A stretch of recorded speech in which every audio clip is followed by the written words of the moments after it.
Back in 2009, when Assassin's Creed 2 was launched with a model that required a constant internet connection to run, Ubisoft thought they finally built something uncrackable, a system they believed no one on Earth could ever break. And it lasted 9 days. Billions of dollars in development defeated in just 9 days. But how? How do you even break a game? Well, think of cracking a game like sneaking past a bouncer at a club. You either get the real VIP pass or fake something that looks exactly like the VIP pass. And back in the old floppy disk era, that's basically how it worked. Games didn't know who you really were. They just checked if you had the VIP pass, which was the serial key.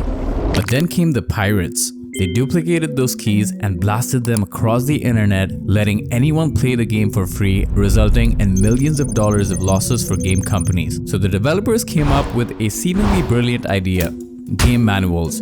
Instead of printing the serial key on the floppy disk, they hid the key somewhere inside the manual. When you install the game, it would ask something like, enter the code from page 14, paragraph 2. Hackers didn't care. They just scanned the entire manual and uploaded it as a PDF. Anyone could download it and extract every page. Then the 90s arrived, the age of CD-ROMs and Secu-ROM, which developers claimed was uncrackable. Games now required the physical disk to be in the drive to launch. But for hackers, this was almost laughable, as they realized they could write tiny patches that tricked the game into believing the disk was always inserted even when the drive was literally empty. And that's why you'd remember pirated softwares showing up as a virtual disk, which essentially is just a fake drive created by software.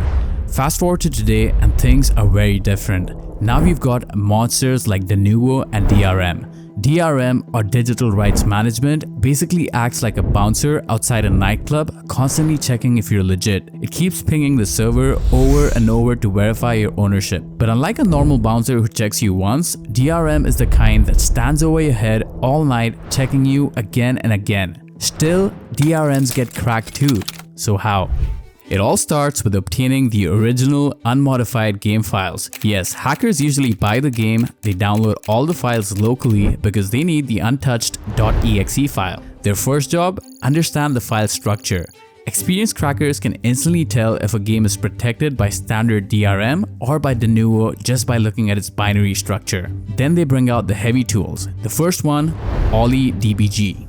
A debugger that lets them watch the game's brain while it runs. They see every line of code executing, what triggers when, what the game checks, and exactly how it verifies ownership through platforms like Steam or Epic Games. Next tool, IDA Pro, the godfather of reverse engineering. To understand IDA Pro, you need to understand source code. Developers write games in languages like C++ or Java, human-readable code, but games never really ship with this readable code. They're compiled into a machine code, something humans aren't supposed to understand. IDA Pro takes that machine code and turns it back into a structure that humans can't actually understand. Hackers then analyze exactly where the game checks for ownership and remove those checks. And believe it or not, this part is actually easy. The real nightmare begins with Denuvo. Unlike ordinary DRM, Denuvo doesn't just check ownership, it protects the entire code base. It injects fake code paths, scramble logic, and booby traps everywhere so hackers are unable to understand the real structure. When the game runs, Denuvo encrypts the whole executable and only decrypts small portions of code at the exact moment when they're needed. For example, if you're in a cutscene or a gunfight, only the relevant chunk of code is decrypted. And while doing that, Denuvo constantly checks for debuggers like IDA, memory tampering, RAM modifications, or suspicious tools running in the background. Denuvo even generates a unique digital fingerprint for your hardware and your Steam account, linking the game specifically to your machine. If anything even looks minutely suspicious, Denuvo corrupts the code and the game behaves weirdly. That's why cracked versions of GTA 4 had the camera spinning glitch or cars just accelerating randomly. That was Denuvo's sabotage. So how do hackers beat that? Simple, but not easy. Whenever Denuvo decrypts a small chunk, hackers grab it from the memory and save it elsewhere. But since the game only decrypts tiny parts at a time, crackers must play every mission, complete every ending, load every save, trigger every animation, and explore every corner of the game just to collect all the decrypted fragments. That's why cracking modern games can take weeks or even months.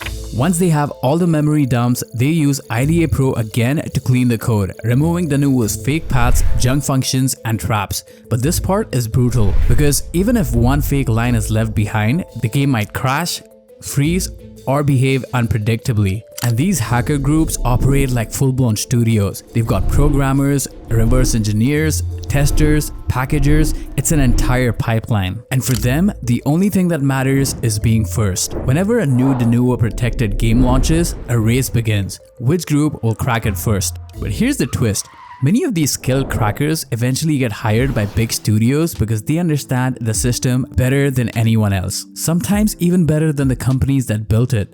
And believe it or not, piracy has kept many games alive. Let's be honest, a lot of us wouldn't have played GTA Vice City or San Andreas back in the day if we didn't get files from a friend on a 4GB flash drive. There was no way most of us were paying the full amount for a single game over 15 years ago. That's why movements like if buying isn't owning, then piracy isn't stealing have been growing. But at the end of the day, if you can afford it, definitely support the developers. People spend years building these games. And once I started making money, I made it a point to buy every game I play and support the creators of my favorite game. But what do you think? Are game companies becoming greedier, and is it justified to pirate games if buying isn't owning? Let me know your thoughts in the comment section down below, and I'll see you guys in the next one.